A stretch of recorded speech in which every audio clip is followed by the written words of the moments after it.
Nakakita na ba kayo ng Disney Princess na maglilinis? So, eto guys, maglilinis na ako. Dahil sinipag ako ngayong araw na to.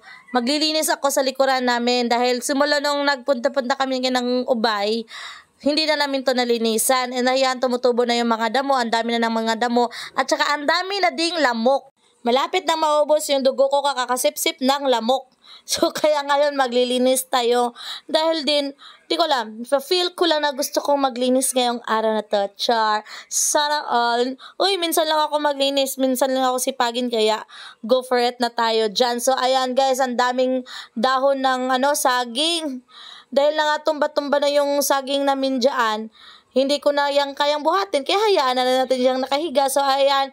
And then, ang bilis kong maglinis. Ayan, magwalis-walis na tayo, guys. So, short area lang yung nilisan natin. After dyan, dito na tayo kay taas. Maglilinis na dito tayo banda kay taas. Then, ayun. Ayaw ko na maglinis tayo. May nakita akong malaking uod. Kaya, goodbye, guys. Magpahinga na ako and ayaw ko nang maglinis. Bye-bye. Salamat sa panonood din nyo.